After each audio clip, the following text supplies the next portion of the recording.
What's poppin', beautiful people? Good afternoon to everybody. Welcome to the Miss Best Reviews channel. I am Mrs. Best.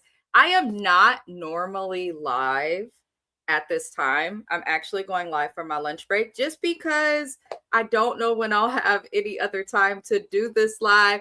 But welcome in, everybody. Welcome to the channel if you are new here. Going over our weekly review of 90 Day Fiancé. I am a day late. My apologies. This was season 12, episode 7, and it was appropriately titled The Ball and Chain. So we will see. We will see if this season gets any better, because I'm not going to lie to you guys. I'm not the most entertained right now by 90 Day Fiancé, but maybe it'll get better. On your way in or out of the video, I do hope that you consider liking the video. I hope that you consider subscribing to the channel. It is an easy and free way to support us. I thank you. I appreciate you and all of those good things. I also encourage you guys, the music that you hear on my intro and outro and all of those good things, it is the music of my husband. Support an independent artist or a Black-owned business. Stream Also Best. Link is in description of video. Also, purchase a candle. It's real simple to do. Shout out to Courtney and High Vibes Candle Fragrance Company and LLC. But let's get into this episode, y'all. Probably won't be here long. This episode felt a little like mild to me. There wasn't too much that did happen. We're gonna start with Marissa and Edward. So Marissa has her family coming over. Marissa comes from money. She has expressed that her family having higher standards, especially financially, because she comes from a family of millionaires, has made it difficult for her to date really throughout time. So it seems like Marissa is trying to figure it out. We saw the ex-husband warning Edward in the last episode, like, listen, Marissa's great. Her family will be the part that is really difficult to navigate. But honestly, her family seemed okay. You could tell they was a little bit uppity, but they did seem okay. Like, it didn't seem like they were just up and judging this man.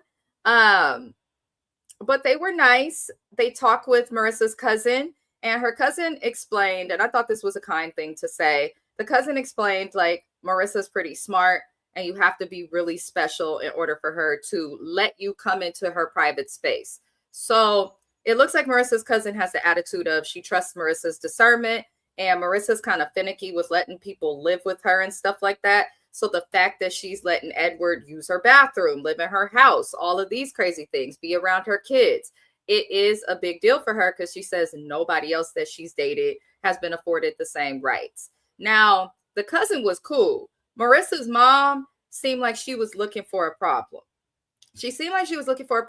I also don't understand why the Americans on 90 Day Fiancé, yes, they teach us growing up that America is the greatest country in the world, but it is not. It is not. There are people in other countries and countries that are just as set up as us, have good health care like we do, have better circumstances for their citizens than we do.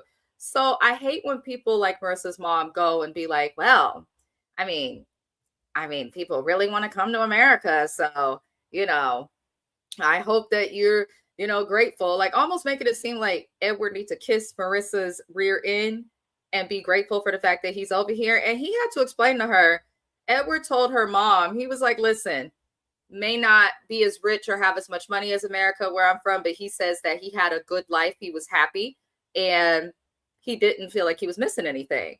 Now, the mom didn't really acknowledge that all that much. She just kind of was like, well, I pray it works. But in my opinion, Marissa's mom was looking to judge him. I thought some of the stuff she said was a little bit rude.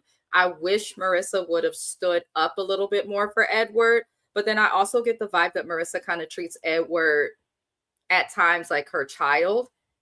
And I get it, because he doesn't have a job or anything, but then at the same time, it's like, you knew he wouldn't have a job. They get their K-1 visa. I believe they have to wait 6 months before they can apply for a work visa. So why are you complaining about shit that you know would be?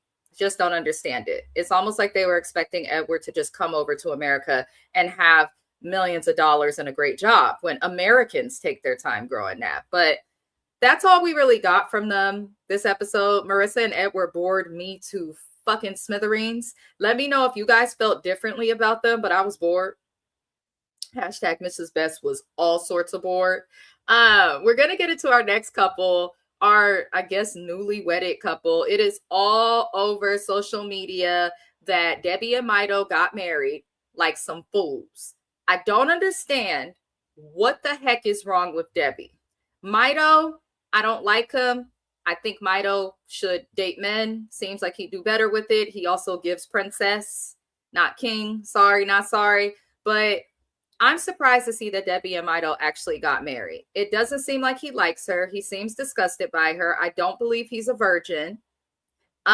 It's just a lot. So these two had a big fight in a haunted house because she went to a haunted house with Mido. She had Mido go to this haunted house with her friends. It was supposed to be like a good date and an opportunity, an easy way for him to blend with her friends, but it turned into so much more.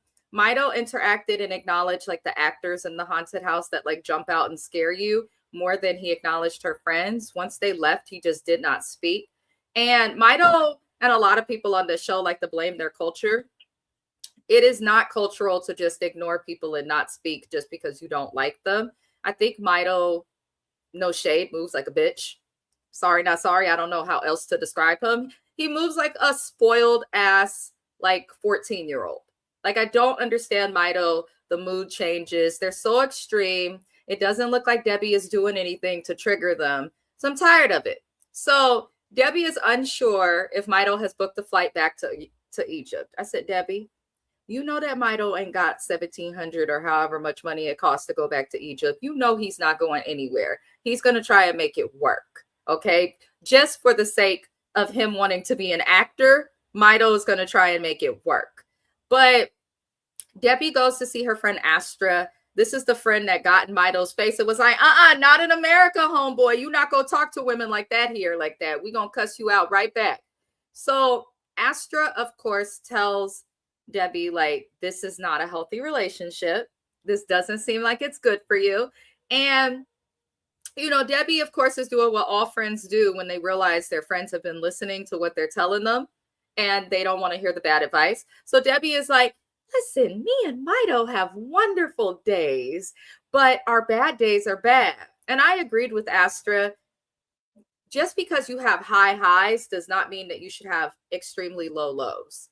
Like, I think that people struggle sometimes with deciphering between something toxic and just going through a hard time where you're having some arguments, getting on each other's nerves. The shit that happened between Debbie and Mido, in my personal opinion, was ratchet, unnecessary, and toxic as hell. There's no other way I could go around it. It really did feel toxic, and I don't understand it. But, you know, Debbie seems to want to try and make it work. Her friend asked her a question that Debbie couldn't answer, and Astra was like, do you think that Mido really loves you? And she tells Debbie, she's like, listen, I'm your friend regardless. You're an adult. You can make your own decisions, but, you know, I don't think that this is the best date for you. Her friend said, maybe you should run. And I'm kind of like, Debbie, can we please listen to Astra? Because Astra is giving you all the right advice. This is what a friend should do. But at the end of the day, like Astra said, Debbie's grown. Debbie is 60-something years old. Debbie is grown. If Debbie wants to be a fool and be used by Mido, then let her.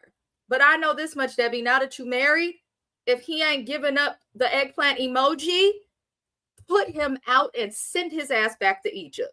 Send him right back to Egypt, because I don't understand why Debbie wants to be with him. I don't see what she sees in him. He's willing to compromise his religion by sleeping in a bed with you and putting pillows between and building a wall. But he can't compromise in no other way. Like, please. Like, I feel like Mido is taking Debbie for a ride. Maybe you guys feel differently. Let me know to the chat. Also, to those watching the replay, I appreciate you for watching when we are no longer live. Let me know how you guys feel about Debbie and Mido, but they are married in real time today. Don't know if it'll last, but they together. They are together. We're going to get into our next couple, which is Shay's big nasty ass and Annabelle. I'm team Annabelle. I want Annabelle to leave Shay. Everything about him is nasty, from his daughter to how he grooms himself to his house. It looked like it smells like dog and stinks. Like, everything about Shay kind of grosses me out. to his perfectly yellow teeth. Like, everything about him bothers me. But Annabelle lets Shay know that the nail salon appointment went well. She lets him know she spoke to Angie and everything is okay. Shay's thinking, Shay ain't slick. Shay is thinking, okay, good. She knows that me and Angie are just friends. But Angie, Annabelle's going to watch this and see how you commented you wouldn't mind being with him. But it looks like Angie is at the very least willing to be respectful. Annabelle lets Shay know, though, that Nicole, the ex-wife, is still a problem. It doesn't seem like Annabelle wants to deal with the ex-wife. I do think this is a cultural thing. She is behaving how a lot of Filipino women that we've seen on 90 Day behave. I'm not mad at Annabelle for any of it. I just wish Annabelle would be willing to talk to Nicole, because I'm like, girl, Nicole is ready to sing like a canary, and a woman that is ready to sing and has been scorned is one that's coming at you with the truth. Talk to Nicole instead of getting piece by piece by piece by piece of information from Shay. Like, girl, just talk to Nicole. Get it over with. Do it. It ain't gonna hurt nobody. But Shay growls when he bends over. I didn't understand that. There was a lot of grunting and noise making. And Annabelle wants Shay to drink less beer. She wants him to lose weight. She said, I want you to lose weight so I don't always have to be on top. He talk about, well, baby, you know, it's easier for me. What the fuck you mean it's easier for you to just lay there? Sir, what is going on with these lazy men on 90 Day Fiancé in the bedroom? If you lazy in the bedroom, don't even try to have a woman. Like, what are you doing? What are you doing? You just laying there and you're supposed to be like the ladies' man of Kentucky, and all you do in the bedroom is lay there? I tell you, Shay, you have a lot of audacity to be behaving the way that you do. But I'm rooting for you, Annabelle. I hope he loses weight so you don't have to keep sitting down. I hope he loses weight. Moving forward, because nothing else happened with them. Again, this whole episode, in my opinion, was very like mid. I don't know if they're trying to set up, like maybe it's a filler episode to set up for something more to happen, but I was not that invested this episode. We're going to get into Katie and Josh. Trifling ass Katie, who uses a mental health diagnosis to excuse her nasty trifling behavior. Now, Katie says that she doesn't like living with people. And he's explaining that it's difficult for him to be an immigrant in the US right now. And Katie is acting like she doesn't understand that. Another thing with what's wrong with white people in America. I'm sorry, I'm just saying it. Are we really going to be so delusional to act like we don't understand the climate for immigration is difficult right now, especially under this current administration? And I am not interested in having political conversations. I'm not a Democrat. I'm not a Republican. I think they all suck. However, I think it's really ignorant and super ridiculous that you are sponsoring a man to immigrate to America to be with you, and you cannot even do the decency, you trifling red-lipped bitch, to see things from his perspective, to display some type of empathy. It is a difficult climate to be an immigrant in America right now, especially if you're an immigrant that does not look white. Let's just call a spade a spade. It is what it is. Now, he's telling her this. She's ignoring it. And it's just driving me crazy. And I just don't understand why this lady is so delusional. She then moves on to explain to Josh that she's going to be having a party again. It seems like all Katie does is go to the bar, party, drink, and repeat. But she's having another party at a bar, and she invited a guy named Ryan. Now, Ryan is a problem because I guess Katie and Ryan used to have a thing, but don't really have a thing. And now it kind of sounds like they're like friends with benefits that's toxic, and they see each other a little like here and there. Now, I guess Katie inviting Ryan to this bar party is not a good thing, because I guess Josh has made a clear boundary. He does not want Katie around Ryan, because I guess Katie has attempted to make out with Ryan, been lovey-dovey and things like that while in the same space as Josh. Now, I know that the internet and all of us, like, we're all disgusted by Katie thoroughly. However, I have to question Josh. You're still choosing to deal with this woman and say that you love this woman, but she is kissing other men, constantly trying and having sex with other people, can't be faithful, didn't have a house ready for you. You had to live in a hotel, doesn't want furniture. It sounds like there's all of these things that she is doing that goes against his idea and what they agreed upon for a relationship, yet he stays. And I feel like he stays because maybe he really does have empathy and feel sorry for her because she's telling him she has OCD and all of these things. But baby, OCD do not make you do these things. Don't be fooled by this bitch. I've worked with people with OCD. I've worked in mental health. Like, you do not behave like this just because you have OCD. Some of it is true. I'm not denying that Katie has it. I think she does because when she opens and closes her car doors, she counts a certain number of time every time. Like, it's very clear she does have OCD, but I think she uses it as a crutch for her bad fucking behavior. And it's not that at all. She might just like kissing on people and partying. It's not out of her system. And I think it's wrong for her to take Josh on a ride. But I also think, Josh, it's wrong for you to expect more out of somebody who is showing you they're not going to give you more. Like, this bitch Katie is not going to change worth a hot damn. She's just not going to change. And I don't understand why he keeps asking and expecting her to. But moving forward, we get to this party and we finally get to meet Ryan. Ryan is an okay guy. It seems like Ryan really likes Katie. It seems like Ryan understands Katie, is willing to put up with her. Ryan, Josh, and Katie all go outside to talk a little bit. And I don't know, some stuff came out. Like, Katie says she misses London. Her party days are not over. It's like, baby girl, are you going to tell that to Josh? But it looks like in the next episode, we'll see more of the interaction. It does look like Katie is going to act a fool. I don't know, Josh. I want you to run back to the UK, especially if you have income and your family's okay. Don't come to the US to be with this trifling bitch. Like, please run away from Katie. Find someone better. I don't understand why 90 Day Fiance would have casted Katie. Like, TLC, can you at least pretend that you want to cast people who actually are looking for love, who actually may be delusional, but may have a shot at love? Like, Katie doesn't give interesting, and Josh gives, I ignore all the red flags. Like, I'm kind of over these two. I feel like it's going to be the same rinse and repeat episode after episode after episode. She not going to stop kissing people, and he's going to keep making excuses for her. And I just cannot. I can't. Now, Thomas and Paula, again, 90 Day Fiance. Why were they cast? Like, what are we doing with Thomas and Paula? Every time they come on the screen, I'm really annoyed. She kind of talks like the Terminator. I'm sorry, no shade. Also, I don't like how this man treats her. I don't know if he's like good for her. It's more so him that I feel is a red flag. Like, she likes her manifestation and shit, but let the girl manifest. I don't see the problem. I don't. Now, they're still reeling over this stupid ass perfume issue. And, you know, Paola believes that he's tripping on the perfume as a way to control her. She says that she has been out with Thomas before, and Thomas is always around people who has perfume and other stuff, and it's never been a problem. Now, suddenly, she feels like the perfume and stuff is a problem, which I can agree. It does feel like bullshit. He was hella dramatic. I have allergies really bad. I've been recommended for allergy shots. Like, I don't just say it. My nose stops up. My eyes itch. They get puffy. They get red. Sometimes I break out in the hives. Thomas looked healthy as hell. Okay, I'm not denying the man had allergies, but he looked fine. He didn't look like he was breaking out into hives or going through a hard time. Now, they moved past it. I think it was really disrespectful. I'm still mad at him for gluing her perfume shut because she doesn't have to use it, but she could have like smelled it to feel at home.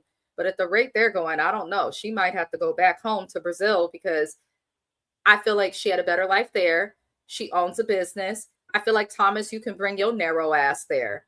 Since you're going to have her come there and not welcome her really, at this point, I say have him come back to Brazil. But he uses his sinuses as a way to make her feel bad, even though he looks like he's doing fine. And later in the episode, he is upset because Paola spent $250 on a rock that is supposed to help her manifest. This is something she believes in. He is upset. And I'm like, why are you upset at her for how she spends her money? You're not married yet. And if you want to get married, maybe make her an authorized user on your credit card, hand it to her. But he tells her that what she buys is stupid. and he can get a rock from anywhere. I notice he talks down on this lady a lot, and words have power. Like, you can't just talk down on people like this. Every time Paola is like, oh, I really like this. Oh, this is important to me. Oh, I just wanted to smell good. He talks down on her or what she likes. Like, I don't like it. I just feel like you should speak up your partner and your friends. Like, why are you talking down and calling everything she enjoys stupid? But he then finishes his statement to say, I feel like she needs a credit card. Paperless and cashless is the way in America. It is, but a lot of people still take cash. But maybe get her a debit card, not a credit card, so that she could still track what she's spending. And then this fool says he got the limit as low as possible, says he has a credit card with a limit of $25,000 on it. Most Americans don't have credit so good to have that. However, why, if that's your credit card limit, are you living in that small ass apartment? I'm not saying he has to go out and get an extra bedroom or anything, but you could afford to get a space that was bigger or better for you and Paola. And in California, we get apartments out here. Your credit matters. Your credit and your rental history matters. So get a bigger space, or at least discuss it with her so that you guys can compromise. But he hands this woman, who he already says he has concerns with spending, about $25,000 credit card limit. I just think that's too high of a limit to give someone who just started out.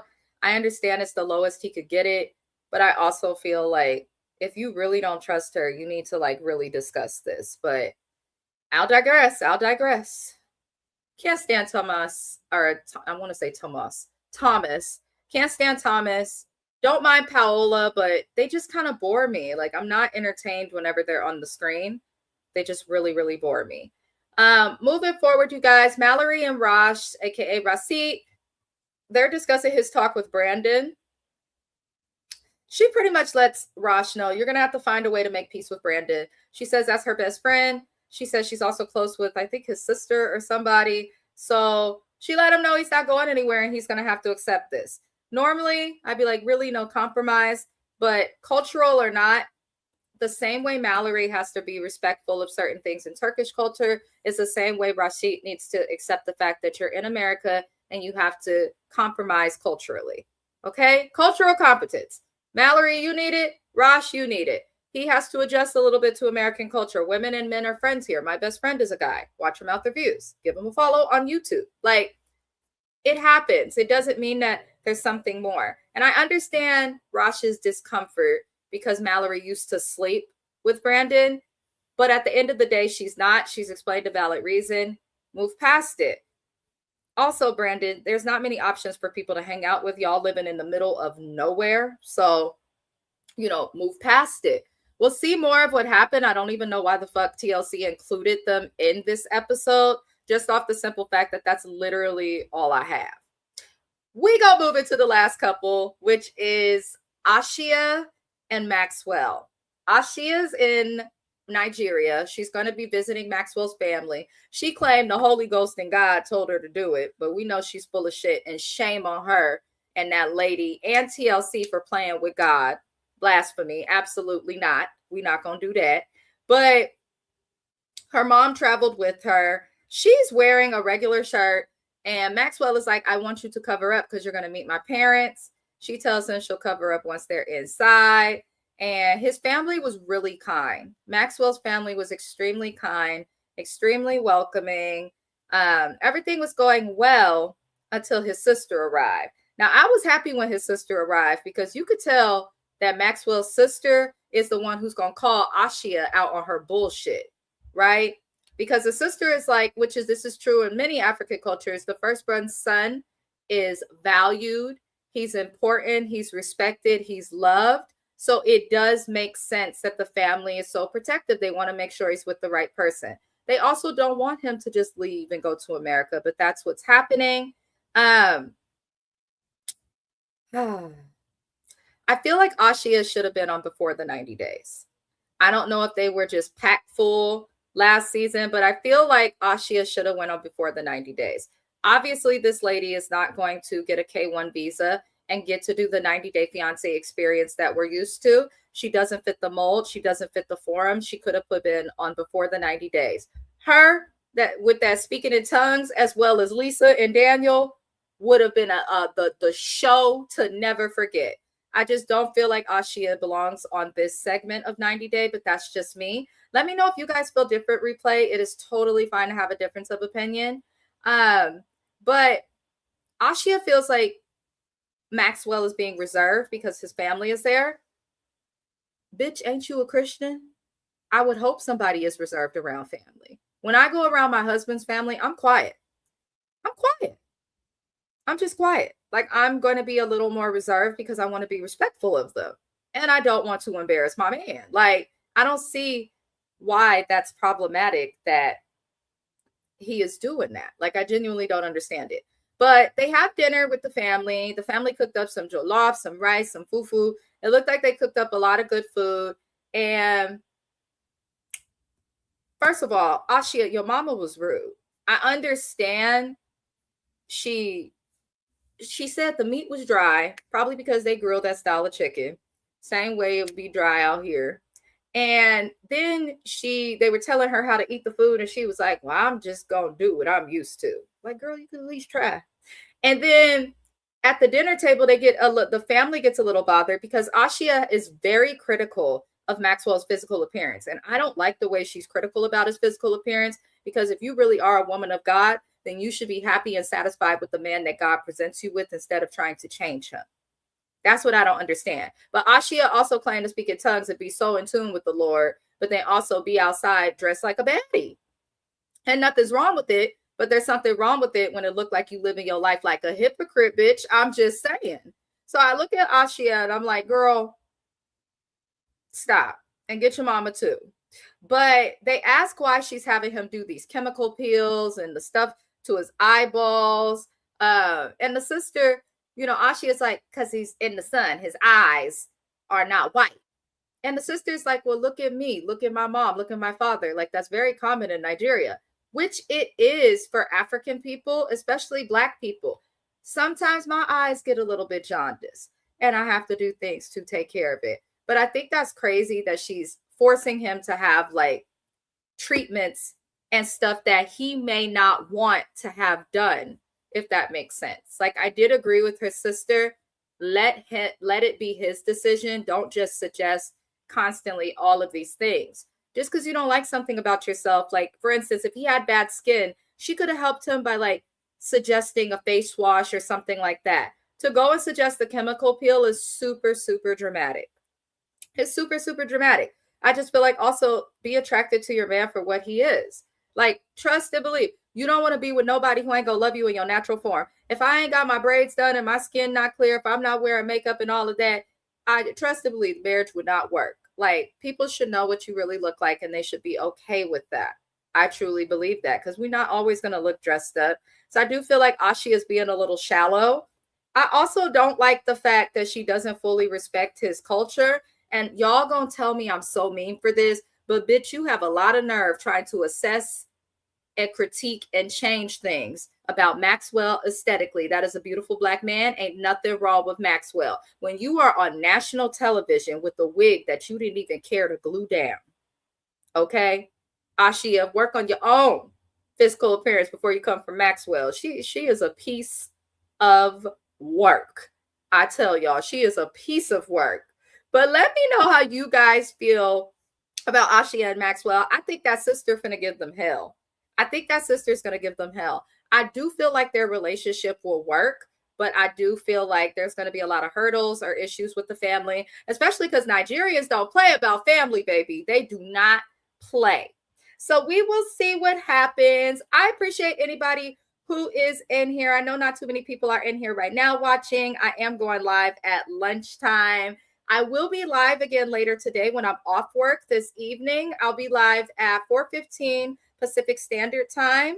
That is 6:15 Central Standard Time, 7:15 p.m. Eastern Standard Time. I'll be live to go over the episode that aired last night for 90 Day The Last Resort. Other than that, you guys, I will be adding some new shows to the roster this week. One of those new shows that I'll be getting out this Friday is $1 Million Nannies. It is something that is on Hulu. I am also going to get out the final review for Calabasas Confidential. That will be out tomorrow. If you have any shows that you'd like me to cover, I do have a lot of apps. I do have cable through YouTube TV. I also have HBO Max, Stars, MGM Plus, Prime Video, Paramount Plus, Peacock, Netflix,